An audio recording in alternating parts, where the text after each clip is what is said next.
Guten Abend, liebe Zuschauer und Zuschauer. Ich begrüße Sie ganz herzlich zum heutigen Jungfrau-Zeitungspanorama aus Thun, das es seit neuestem auf dem Infokanal vom Kabelfernseh Bödeli gibt. Das haben wir für Sie heute parat. Die Gemeinden Iselwald und Giesbach sind kurz vor einer Einigung im geplanten Holzschlag. Und ein Grindelwaldner Poet sammelt seit Jahrzehnten alles über die Geschichte von seiner Heimat. Vorher schauen wir aber noch kurz die heutigen News an. Viola Amherd antwortet auf Mitholzbrief. In ihrer Antwort sagt die VBS-Chefin, es sei ihr bewusst, dass der zwangsweise Wegzug für die Räumung von Munition zurücksteht, ein hoher Preis sei. Sie sei aber überzeugt, dass der Weg richtig und notwendig sei, um die Gefahr ein für alle Mal zu beseitigen. Die Covid-Fälle im Oberländer Spitäler haben sich halbiert. Täglich werden in der Region rund 300 Leute getestet. Laut den Spitälern sind die Testzahlen rückläufig. Seien es um die Jahreswende noch 53 hospitalisierte Covid-Patienten gewesen, sind es jetzt nur noch 21. Die Schulen von Bönigen und Iseltwald spannen zusammen. Im Bereich von Volksschule planen die Gemeinden eine gemeinsame Zukunft. Ab Sommer 2022 soll die Schule Iseltwald in die Schule Bönigen integriert werden.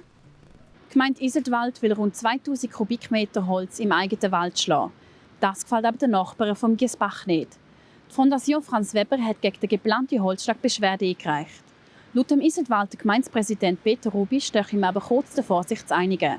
Nora Devinisch hat mit ihm geredet. Peter Rubi, warum hat die Gemeinde Iseltwald vor, Bäume zu fällen auf dem Spazierweg Iseltwald-Giesbach? Ausschlaggebend war eigentlich, wir hatten verschiedene Stürme, Vivian, Lothar, die grosse Schäden angerichtet haben. Im Bereich des Uferwegs oder oberhalb des Uferwegs mit umgestürzten Bäumen.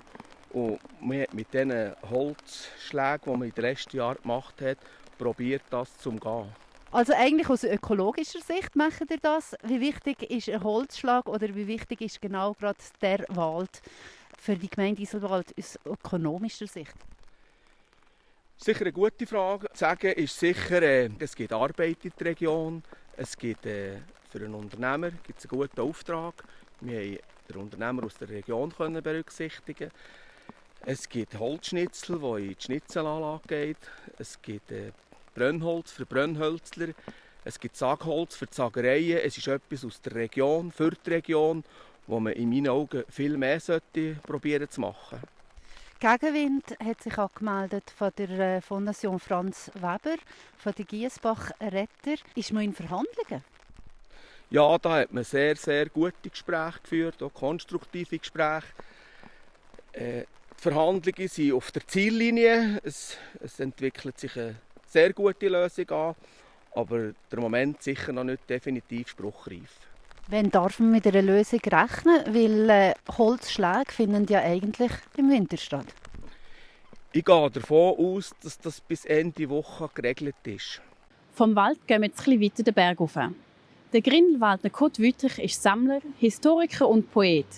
Über die Jahrzehnte hat er alles gesammelt, was er über die Geschichte von seiner Heimat hat finden konnte.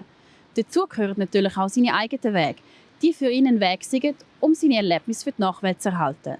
Jannik Müllimann hat ihn in seinem Arventstübeli besucht und sich seine Sammlung zeigen lassen.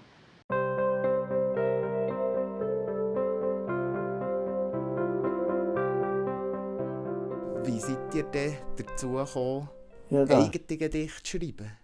Ja, das hat mich einfach fasziniert. Ich bin noch ein bisschen, das ist eigentlich fast nicht normal, dass ein Grindelwald ein Fasnachtsfan ist von Basel.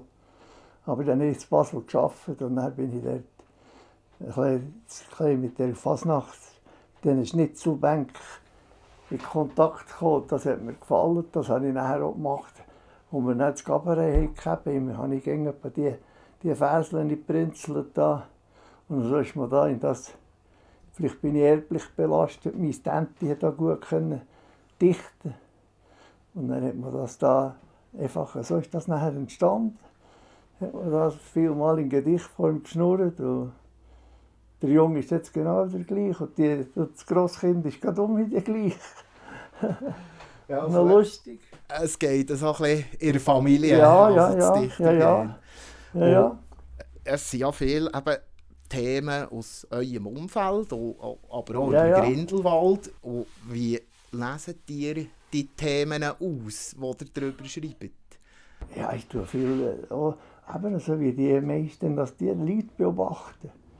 so ein Ding, was wenn man, jetzt kann man ja nicht mehr, aber wenn man am Runden war, das Geschnurr, dann ist ihm am Morgen in den Sinn gekommen, dann da kann man etwas schreiben oder Gegebenheiten, wenn es einem ein Zeichen gemacht hat, dass man können, ja, zum Beispiel einer ist fuchsen und er geschrieben hat, wie er einen Fuchs geschossen hat. Dabei hat er gar nicht dürfen, denn es war gar nicht Zeit zum Fuchsen. Und er hat in einem Frieden gemeint, dass eben so Sättiges, der das natürlich ausgenutzt, als Gedichte zu machen. Nicht? Das war es mit dem Blick in den Tag und dem heutigen Panorama. Zu den einzelnen Themen findet Sie online, im E-Paper oder auf unserer Homepage noch die ausführlichen Artikel. Jetzt hören Sie noch das Wetter von unseren Medienauskollegen. Merci vielmals fürs Zuschauen und bis zum nächsten Mal. Ade miteinander. Das Wetter wird euch präsentiert von Interlaken Tourismus. Ganz herzlich willkommen zum Jungfrau-Zeitungswetter fürs Berner Oberland am 2. Februar, einem meistens grauen Tag, den wir heute hatten. Zeitweise auch mit Regen und Schnee, wobei die Schneefallgrenze auf rund 2000 Meter angestiegen ist. Wir haben das Tiefdruckgebiet hier bei Irland, wo unser Wetter bestimmt. Das trägt hier mit der südwestlichen bis westlichen Höhenströmung eben milde Luft in den Alpenraum und weiterhin auch feuchte Luft. Auch morgen am Mittwoch sieht es ähnlich aus wie heute, nämlich oft grau. Vielleicht gibt es ein paar kurze Aufhellungen am Vormittag. Sonst aber dann, wie gesagt, dicke Wolken und im Laufe des Tages kommt es auch wieder zeitweise regnen. Die Schneefallgrenze bei rund 2000 Meter, also nach wie vor weit oben. Und entsprechend ist es mild mit Maximaltemperaturen um die 10 bis 11 Grad. Auf den Bergen haben wir einen stürmischen Südwest- bis Westwind. Dann gibt es aber eine Wetterberuhigung. Am Donnerstag, Freitag und Samstag ist es zum Teil sonnig, oft auch trocken. Wenn es Regentropfen gibt, dann nur ganz selten und es bleibt mild, fast schon ein bisschen frühlingshaft mit bis zu 12 Grad. Der Temperaturrückgang kommt dann zum Wochenstart her. Da wird es auch wieder wechselhaft und zum Teil nass. Und am Montag kann es Schneeflocken bis in tiefe Lagen geben. Das war vom Jungfrau-Zeitungswetter. Meine Damen und Herren, ich wünsche weiterhin ganz einen guten Dienstag.